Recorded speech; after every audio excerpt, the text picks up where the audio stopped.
Yo, what's going on, guys? And today we're starting the off-season series, what to expect, insert team's name this off-season. Today's team, the Washington Wizards. Let me hear your thoughts down below. What do you think of the Wizards this season? I think they were a playoff team, then they looked terrible, and then they became a playoff team basically again, and then they kind of lost in the playoffs early. So what I want to say is you're paying Russell Westbrook $44 million this year and Bradley Beal 34. They're in their last year before they both have a player option in 2022 to 2023. So this is your last year to prove to Bradley Beal you can put up a competent roster around him. Davis Bertans is being paid $16 million next year. Thomas Bryant 8.7. Roy Hachimura is getting 4.9. Denny Avdia is getting 4.6. Chandler Hutchinson, if they accept his team option, is $4 million. I don't think they're going to accept that. He really didn't play, and I think they're just going to move on from him. Daniel Gafford's going to be retained. Anthony Gill will be retained. I don't know much about Caleb Holmesley, so let me hear your thoughts. Now, the free agents are Robin Lopez, Ish Smith, Raul Neto, Alex Lynn, Isaac Bonga, Garrison Matthews, and Cassius Winston. We could see Winston and Matthews coming back. Maybe even Bonga. Bonga didn't really play, but he is a phenomenal defender. Raul Neto definitely should be brought back on a 2-year deal, a year at least. 2 years or 3 years at most, preferably 2. He made 1.8. Let's give him a 2-year $10 million deal or a 2-year $8 million deal to give him a little pay raise. He's about a 40% three-point shooter who'll get you about 1.2, 1.5 steals a game.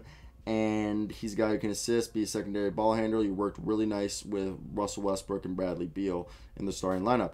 Ish Smith, I don't know if he'll command 6.1, but he'll probably get like 5. And he might go to a contending team, but he does seem to have a very, very good relationship with Scott Brooks. So hypothetically speaking, he is somebody they could target. And besides that, Robin Lopez is expiring, and Alex Lynn is too. So I think they'll either keep Robin or Lynn, whoever's cheaper, and like they can get like Lynn's younger, so they might do a 2-year deal with him and a year deal with Lopez and bring them back. But I think it's gonna be Daniel Gafford and Thomas Bryant next year, in one of these guys, either Lopez or Lynn. I think Lopez more likely just because he was very valuable for them this past year.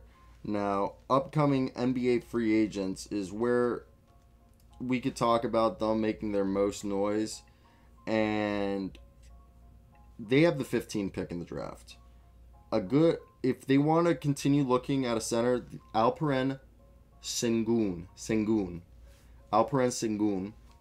is a guy from Turkey. He is phenomenal. He is a little bit of a high risk, high reward, and the Wizards did take a similar gamble to that with Denny Avdia. So you could see him not. If Corey Kispert falls to their Franz Wagner or Josh Giddey, I can see them going for Josh Giddey, Franz Wagner, Corey Kispert, or even Jaden Springer or James Bouknight or Zaire Williams. Those are all targets that fit very well. Shooting guard, small forward. I think they're good at. Thomas Bryant's good. I mean, Usman Garuba is the guy I would go for if I was them over Alperen Sengun, just because he's kind of a high risk, high reward. Now, if we look at the NBA's upcoming free agents, and right now this could be an interesting pool. Okay, where they could benefit from a guy. I think they need a guard, maybe like Tim Hardaway Jr. or Evan Fournier or Danny Green. Maybe bring in Andre Iguodala, who's probably gonna get released. I don't think they're gonna probably bring back Kelly Oubre, but they need shooters. Will Barton would be good. Tony Snell's another guy that they could bring in. Josh Richardson, he's more of a defender, but if he can find his shot again, you got a really good 3-and-D guy. Serge Ibaka would be a great center, like small ball center, big power forward. Like, there's multiple things they can do. This also comes down, are they going to keep Scott Brooks? I think they are. It just seems like there's a really good relationship. But yeah, it's going to be a very interesting year for them. I really don't know what they want to do or how they're going to do it, but let me hear your guys' thoughts. What do you guys think of the Washington Wizards this year? I think it's going to be a very interesting year. They need to get, like, they have Roy Hachimura at power forward. Center, you could argue that they have Thomas Bryant and Daniel Gafford, so they don't need to draft somebody. Bradley Beal and Russell Westbrook at the 1 and 2. You could back up a backup point guard to replace Russell Westbrook after the season. And you really, small forward, it's supposed to be Denny Abdia. You really need a shooting guard. So I think it's either guard play or forward play you need. Tell me what you guys think.